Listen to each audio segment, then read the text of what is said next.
Hello mga idol! Kumusta tayong lahat? Habang nagtutupi tayo ng mga nilabhan ay mag-usap tayo. Oo, kumusta?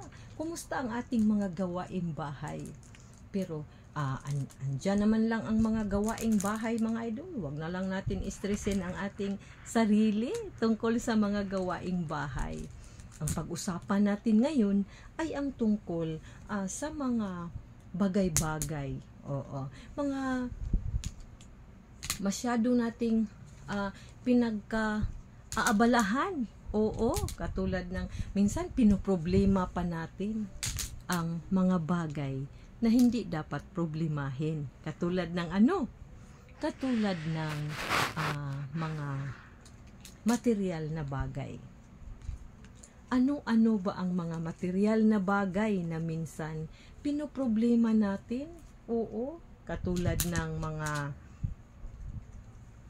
paano palakihin ang ating mga bahay? Oo. Paano dumami ang ating mga appliances sa bahay? 'Di ba isa din 'yan sa makapagpoproblema sa atin?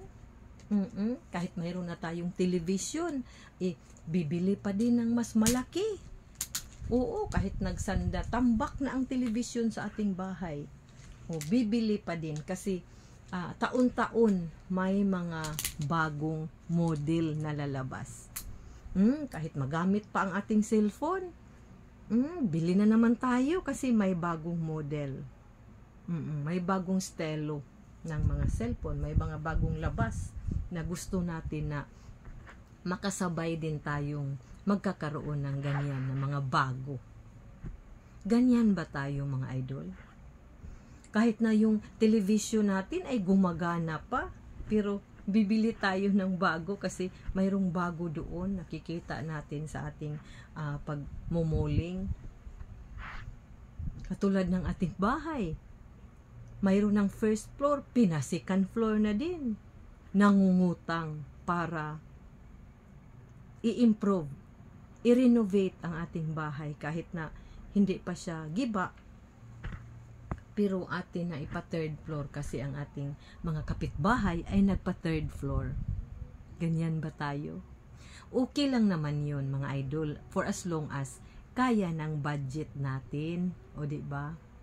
Ang ating topic ngayon ay tungkol sa mga material na bagay na masyado nating pinoproblema. Paano natin makamtan ang mga material na bagay?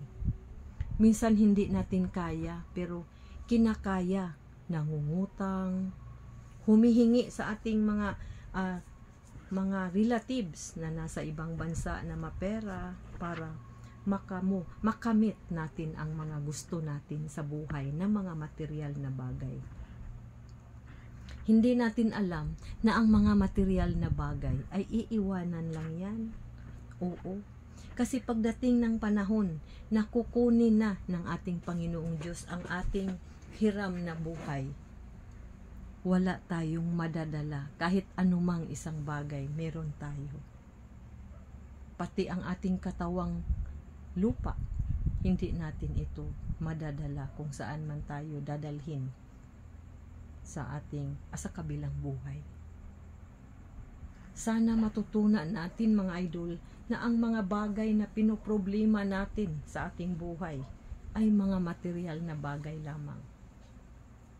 Na kahit ano pa man kayaman natin, di ba, kung mababasa natin si Haring Solomon, napakamayaman niya.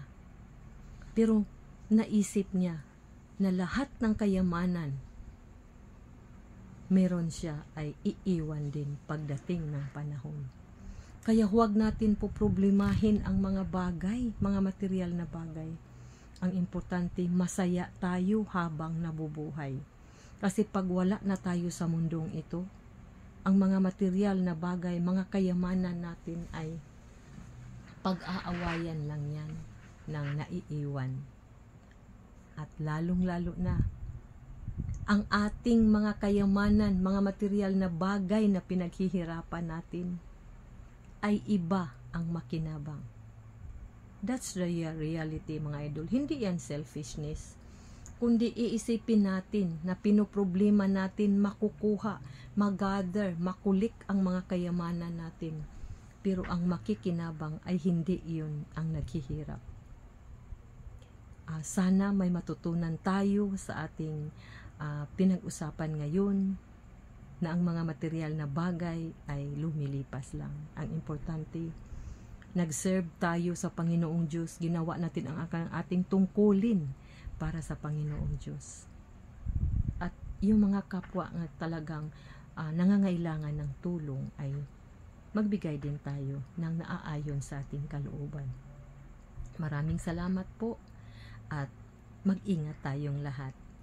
God bless po.